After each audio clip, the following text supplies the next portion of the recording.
নমস্কার বন্ধুরা, সবাইকে স্বাগতম জানাই আজকের এই গুরুত্বপূর্ণ ক্লাসে। তো আজকে আমরা আপনারা যারা এসসি ইআরটি ডিএলএড প্যাড দিতে চলেছেন, এসসিআরটি ডিএলএড প্যাড আমরা জানি খুব একদম পরীক্ষা একদম নিকটবর্তী চলে আসছে ভাই। তো আপনারা যারা এসসিআরটি প্যাড দিতে চলেছেন তাদের জন্য আজকে আমরা বাংলা প্যাডাগজির একটা গুরুত্বপূর্ণ ক্লাস দেখিয়ে দেবো। বেশ কিছু প্রশ্ন উত্তর আপনাদের থাকবে এবং এই ধরনের ক্লাস আপনারা আমাদের অ্যাপে অলরেডি আপলোড হয়ে গেছে।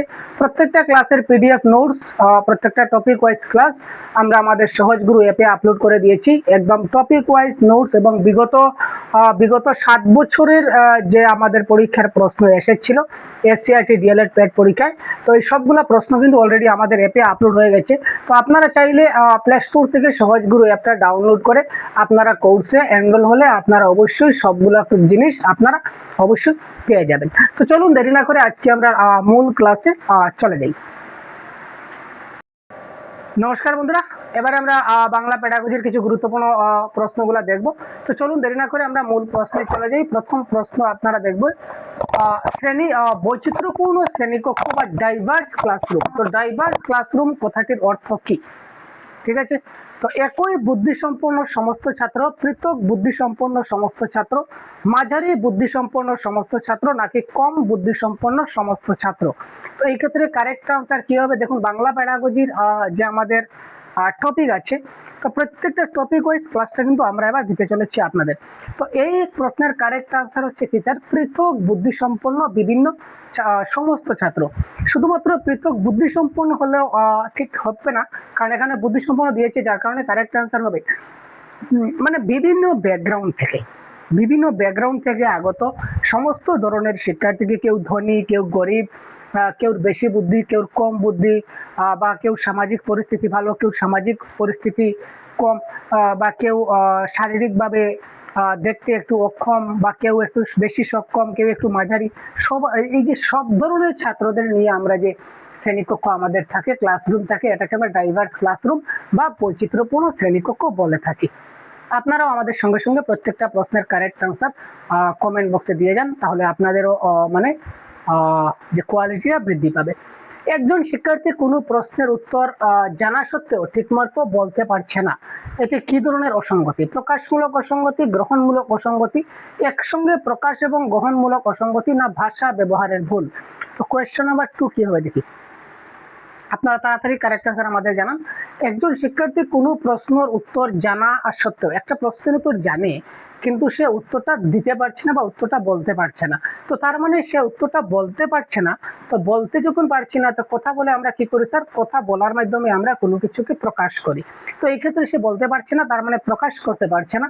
দ্যাট ইজ ওয়াই প্রকাশমূলক অসঙ্গতি is the right answer of this question. Question number 3, পিছিয়ে পড়া ছাত্রদের ব্যাপারে শিক্ষক কি চিন্তা করবেন? পিছিয়ে পড়া ছাত্রদের ব্যাপারে একজন শিক্ষক তিনি কি চিন্তা করবেন? পিছিয়ে পড়ার কারণ অনুসন্ধান করবেন। তিনি পিছিয়ে পড়ার কারণ তিনি কি করতে পারেন? অনুসন্ধান করেন।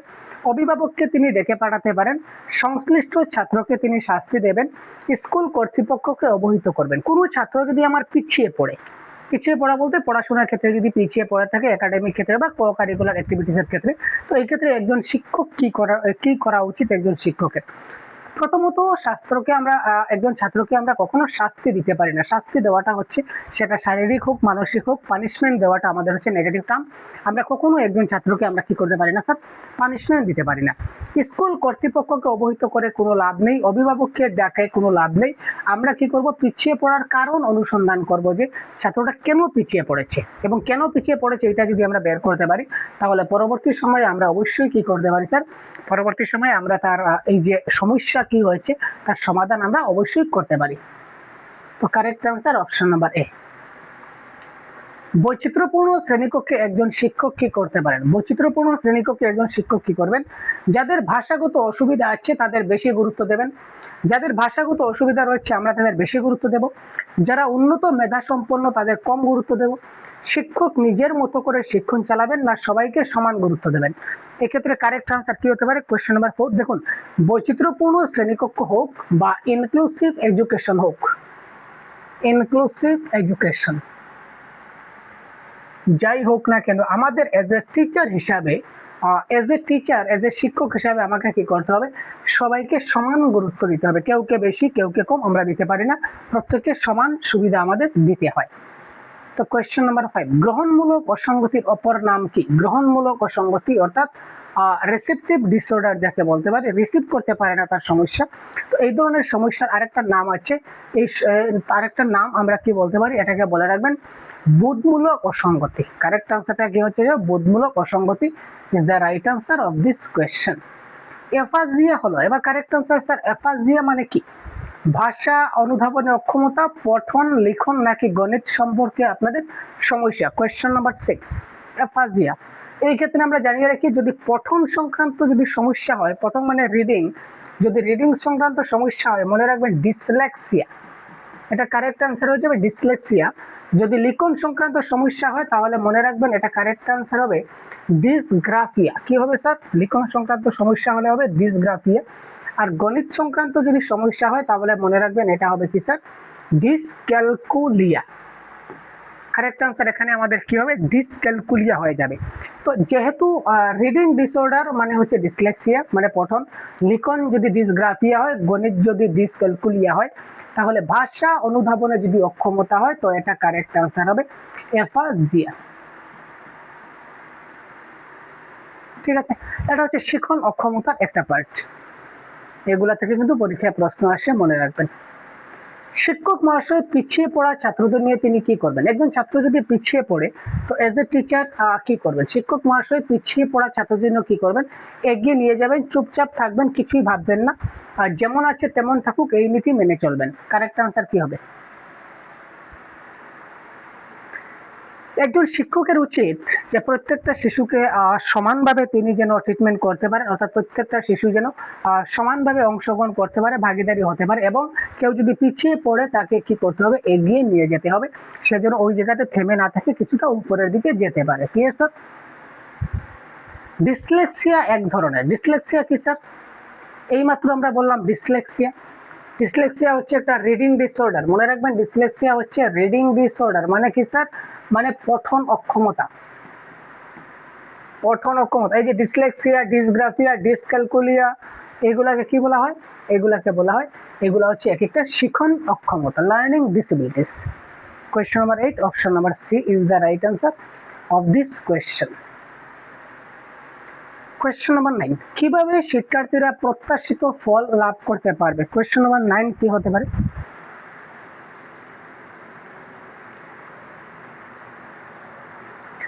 কিভাবে শিক্ষার্থীরা প্রত্যাশিত ফল লাভ করতে পারবে, অর্থাৎ আমরা যে ফলের আশা করি এই ফলটা তারা প্রত্যাশিত ফল কিভাবে তারা আশা করতে পারে?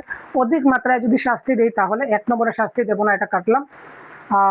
এতদিন একদিন অনেকক্ষণ পড়িয়ে অভিভাবককে অবহিত করিয়ে না ক্রমাগত, একদিন অনেক বেশি পড়ালাম তাতে হলো না, অভিভাবককে দিয়ে কিছু হয় না, ক্রমাগত অনুশীলন করতে হবে, অর্থাৎ প্রত্যেক দিন আমাদের কি করতে হবে? প্র্যাকটিস করতে হবে। এই যে আমরা যে পরীক্ষা দিচ্ছি, আপনারা যে আপকামিং এক্সাম দিতে চলেছেন, আমরা যে বারবার বলি আপনারা যে আপকামিং এক্সাম দিতে চলেছেন, গুরুত্বপূর্ণ এক্সাম হতে চলেছে আপনাদের, তো এই এক্সামের জন্য আপনারা কি করবেন?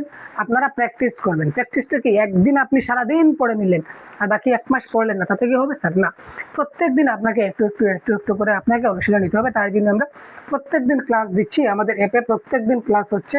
আপনারা জানেন যে যারা আপনারা এখনো আমাদের কোর্সে জয়েন হন নাই, তারা এখনোই সহজ গুরু অ্যাপটা ডাউনলোড করে আমাদের কোর্সে অ্যাড হয়ে যান। প্রত্যেক দিন নতুন নতুন ক্লাস, এক একটা ছোট ছোট ক্লাস আমরা আপলোড করছি।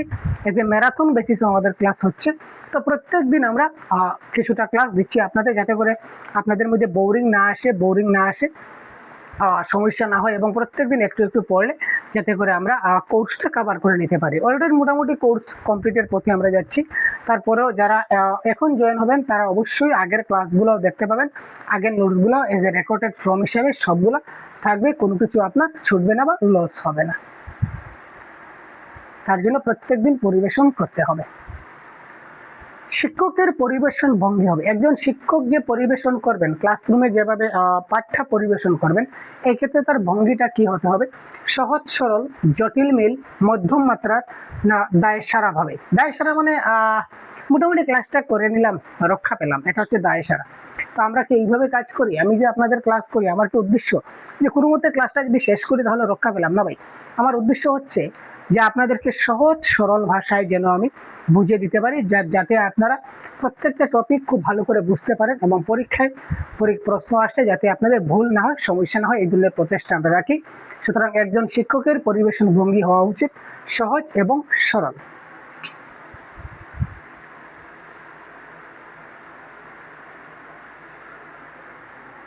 Question number 11, dyscalculia. এই দেখুন, আমি একটু আগে বললাম যে ডিসক্যালকুলিয়া এক প্রকারের শিখন অক্ষমতা যা প্রকাশ করে। কিভাবে কারেক্ট আনসার? সবাই তাড়াতাড়ি কমেন্ট বক্সে জানান কোয়েশ্চন নাম্বার 11 কি হবে। আমি বলছি না ভাই, আমি বলছি না, আপনারা সবাই বলুন কারেক্ট আনসার কি হবে কোয়েশ্চন নাম্বার 11। কারণ আমি জাস্ট একটু আগে আমি আপনাদের বলে দিয়েছি যে ডিসক্যালকুলিয়া মানে কি।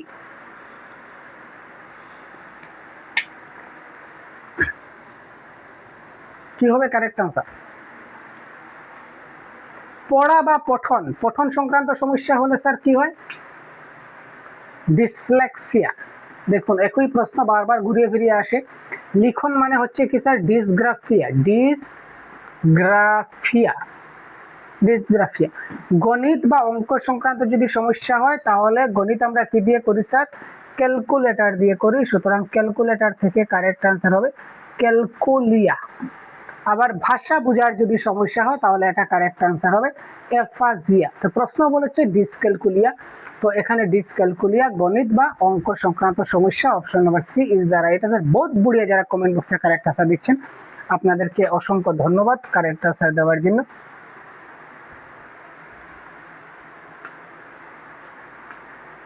এই ধরনের প্রত্যেকটা টপিক ওয়াইজ ক্লাস আপনারা পেয়ে যাবেন, আপনারা দেখতে থাকুন। কারণ কনসেপ্ট যদি ক্লিয়ার না হয় স্যার তাহলে কিন্তু পরীক্ষায় ভালো নম্বর পাওয়া মুশকিল। তো কনসেপ্টটা ক্লিয়ার করার চেষ্টা করুন।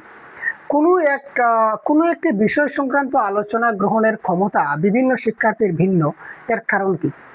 যেমন ধরুন, আমি একটা টপিক নিয়ে আলোচনা করলাম, একটা টপিক নিয়ে যদি আমি এবার আলোচনা করি, আপনারা সবাই কিন্তু সমান বুঝবেন না। কেউ একটু কম বুঝবেন বা কেউ একটু বেশি বুঝবেন, তাই না? কেউ একটু ভালো করে বুঝবেন বা কেউ একটু কম বুঝবেন, সবাই সমানভাবে নাও বুঝতে পারেন। তো এই যে সমস্যা, কোনো একটা বিষয় সংক্রান্ত আলোচনা যে গ্রহণের ক্ষমতা অর্থাৎ রিসিভ করার যেটা ক্ষমতা, এটা শিক্ষার্থী অনুযায়ী ভিন্ন, অর্থাৎ বিভিন্ন শিক্ষার্থীর ভিন্ন রয়েছে। এটার কারণ হচ্ছে ব্যক্তিগত বৈষম্য, চিন্তাধারার পার্থক্য, বয়সের পার্থক্য না, ধারণার পার্থক্য। কোয়েশ্চন নাম্বার 12, এটাকে বলা হয় ইন্ডিভিজুয়াল ডিফারেন্সেস, ব্যক্তিগত বৈষম্য বা ব্যক্তিগত পার্থক্য। অর্থাৎ প্রত্যেক ব্যক্তি, আজকে আমি আছি, আমার মতো কিন্তু আর অন্য কোনো ব্যক্তি নেই। আপনি আছেন, আপনার মতো কিন্তু আর কোনো ব্যক্তি নেই। প্রত্যেকটা ব্যক্তি কিন্তু নিজের মতো করে চিন্তা ভাবনা করে, নিজের মতো করে তার শারীরিক চিন্তা, মানসিক চিন্তা বা নিজের সবকিছু আলাদা ভাই। একজন ব্যক্তির সঙ্গে আরেকজন ব্যক্তির কোনো তুলনাই হতে পারে না। তাই মানুষ হচ্ছে ব্যক্তিগতভাবে আলাদা, ব্যক্তিগত ইন্ডিভিজুয়াল ডিফারেন্স রয়েছে প্রত্যেক ব্যক্তির। যার কারণে কি হয় স্যার? যার কারণে প্রত্যেক শিশুর যে গ্রহণ ক্ষমতা সেটা কি হয়? ভিন্ন হয়। কেউ একটু বেশি বুঝে, কেউ একটু কম বুঝে। ভাষার অসঙ্গতি আছে এমন শিক্ষার্থীকে কোনো প্রশ্নের উত্তর দেওয়ার জন্য শিক্ষক কি করবেন? যদি কোনো ছাত্রের ভাষার অসঙ্গতি থাকে, তো ভাষার অসঙ্গতি থাকা শিক্ষার্থীকে আমরা কোনো প্রশ্নের উত্তর যদি আমরা দেওয়ার জন্য আমরা একজন শিক্ষক কি করবেন? নির্দিষ্ট সময় দেবেন বা বেশি সময় দিয়ে দেবেন। অল্প সময়ের মধ্যে উত্তর দেওয়ার কথা বলবেন। অল্প সময়ের মধ্যে উত্তর দিতে না পারলে শিক্ষক বলে দেবেন। কি হতে পারে? কোয়েশ্চন নাম্বার 13, যাদের ভাষাগত সমস্যা রয়েছে তো তাদেরকে কি করতে হবে? আমাদের অপরচুনিটি দিতে হবে। আর অপরচুনিটি কখনই হবে? যখন আমরা তাকে একটু নির্দিষ্ট সময় থেকে একটু বেশি সময় দেব। যে ঠিক আছে, তুমি পারছো না, আর তুমি একটু চেষ্টা করো, তুমি একটু চেষ্টা করো, একটু দেখো তো পারো কিনা পারো না, তুমি একটু চেষ্টা করো। এইভাবে তাকে একটু তুলনামূলকভাবে তাকে একটু বেশি সময় আমাদের দিতে হবে। যদি বেশি সময় দেয় তাহলে সে অবশ্যই তার মতো করে চিন্তা ভাবনা করে সে আমাদের কারেক্ট আনসার অবশ্যই দিতে পারবে। এদের মধ্যে কোনটি গ্রহণমূলক অসঙ্গতি? গ্রহণমূলক অসঙ্গতি। গ্রহণমূলক হলে রিসেপটিভ ডিসঅর্ডার। আমি গতকালকে বলেছিলাম রিসেপটিভ কি বা এক্সপ্রেসিভ কি, প্রোডাক্টিভ কি, আমি গত ক্লাসে আপনাদের পুরো ডিটেলস বলেছি। যারা দেখেছেন তো ভেরি গুড। শিক্ষার্থীর গল্প বলা বা লেখার ক্ষেত্রে অসুবিধা, বলা বা লেখার ক্ষেত্রে অসঙ্গতি। আচ্ছা, জটিল বাক্য বুঝতে না পারা, কথা বেশি না বলা তবে যা বলা হয় তা বুঝতে পারা, সঠিক শব্দ ব্যবহার করার জন্য হাঁকফাঁক করা।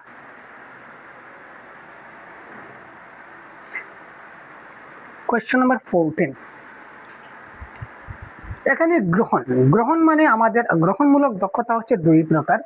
একটা হচ্ছে রিডিং, অর্থাৎ পড়ে আমরা যদি কোনো কিছু না বুঝি তাহলে সেটা হবে গ্রহণমূলক অসঙ্গতি। আর যদি আবার শুনে বা listening, LIS LISTENING, listening, listen, ঠিক আছে। এই লিসেনিং এর অর্থাৎ শ্রবণের মাধ্যমে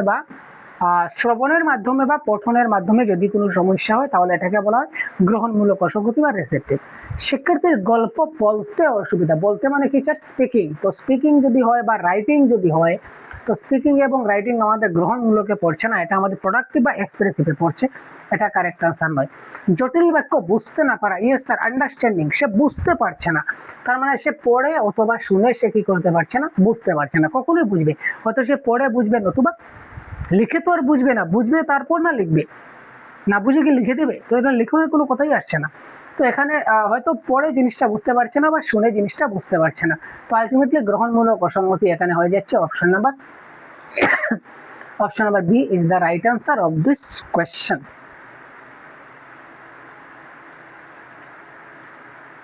তারপর আমরা দেখে নেব পরবর্তী কোয়েশ্চেন। নেক্সট কোয়েশ্চেন আমাদের কি বলেছে? বিশেষ চাহিদা সম্পন্ন শিক্ষার্থীদের জন্য শিক্ষক কি ব্যবস্থা নেবেন? বিশেষ চাহিদা সম্পন্ন শিক্ষার্থী, যাদের স্পেশাল নিড রয়েছে, তাদের শিক্ষার্থীদের জন্য শিক্ষক কি ব্যবস্থা নেবেন? তিনি ওইসব বিষয় এড়িয়ে যাবেন শিক্ষার্থীদের, বিশেষ বিদ্যালয়ে নির্দেশ করে দেবেন, এর জন্য উপযুক্ত শিক্ষণ পদ্ধতি অবলম্বন করবেন, এদের প্রতি শুধু সহানুভূতি দেখাবেন। কোয়েশ্চেন নাম্বার 15 কি হবে ভাই কারেক্ট আনসার? কি হবে কারেক্ট আনসার তাড়াতাড়ি বলুন। আমরা কখনো এড়িয়ে যাই না, কি স্যার? আমরা কখনো এড়িয়ে যাই না, ঠিক আছে। আর বিশেষ বিদ্যালয় বলে কোনো কিছু হয় না, আমাদের অন্তর্ভুক্তিমূলক শিক্ষায় বলেছে যে এই সমস্ত ধরনের শিক্ষার্থীকে একই জায়গায় আমাদের ট্রিটমেন্ট করাতে হবে, বিশেষ বিদ্যালয় নয়। আর শুধু সহানুভূতি দেখালে কাজ চলবে না, তো এখানে শুধু আছে, তার মানে এটাও কারেক্ট আনসার হবে না। তো option number C is the right answer.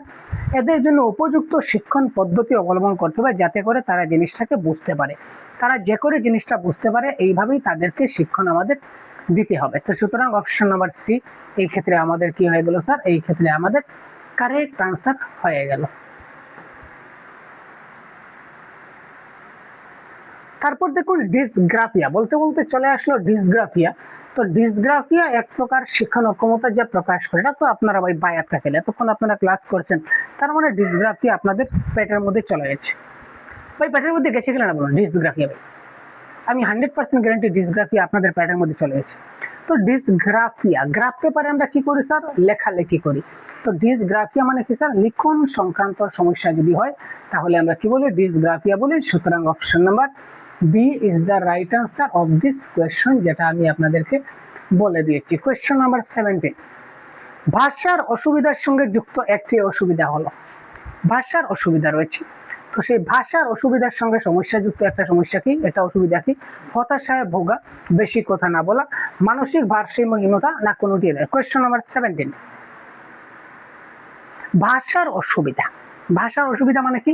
সে ভাষা প্রকাশ করতে পারছে না, তার মানে সে বেশি কথা বলতে পারছে না, কথা বলে সে শব্দ ভান্ডারগুলো খুঁজে পাচ্ছে না, শব্দ ভান্ডারগুলো করছে না মানে কি? তার ভাষার বিকাশ নাই।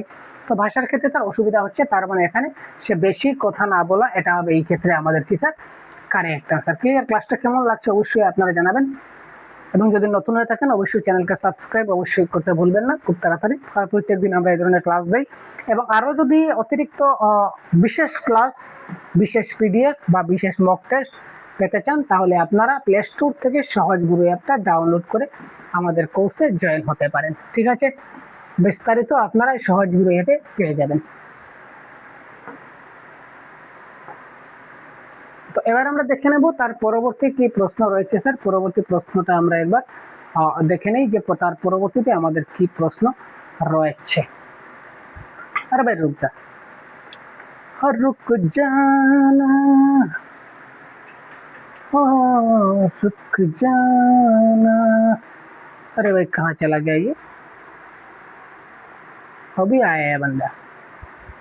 क्वेश्चन नंबर 18, নিচের কোনটি প্রকাশমূলক অসঙ্গতির উদাহরণ? আমরা একটু আগে দেখি স্যার, একটু আগে আমরা গ্রহণমূলক অসঙ্গতির কথা বলেছিলাম, এবার আমরা প্রকাশমূলক অসঙ্গতি মানে প্রকাশ করতে পারছে না। ঠিক আছে না? প্রকাশ করতে পারছে না।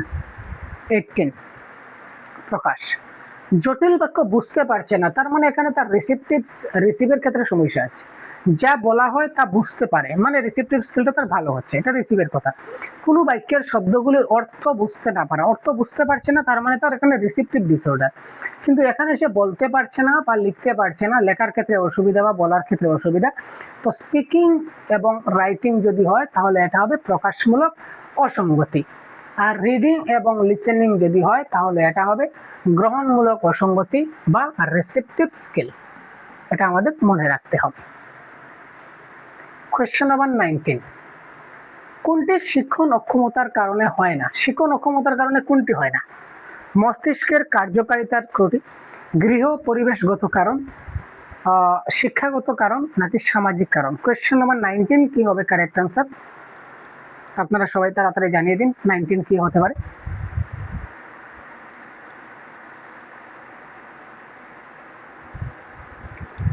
মস্তিষ্কের কিছুটা শিক্ষণ অক্ষমতা হতে পারে, গৃহ পরিবেশগত কারণ হতে পারে, শিক্ষাগত কারণ হতে পারে, কিন্তু সামাজিক কারণ কিন্তু কখনো শিক্ষণ অক্ষমতার কারণ হতে পারে না। সুতরাং option number D is the right answer. নিচের কোনটি শিক্ষণ অক্ষমদের বৈশিষ্ট্য নয় বা শিক্ষণ অক্ষমতার বৈশিষ্ট্য নয় বলেছে? যাদের শিক্ষণ অক্ষমতা রয়েছে তারা কি ধরনের হতে পারে? কোয়েশ্চেন নাম্বার 20,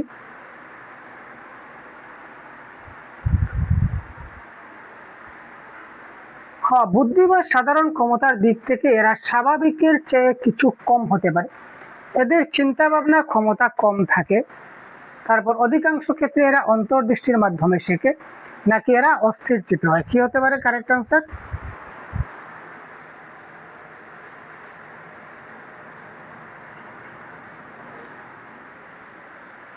নিচের কোনটি শিক্ষণ অক্ষমতার বৈশিষ্ট্য নয়? তো এটা কারেক্ট আনসার হবে অপশন নাম্বার সি।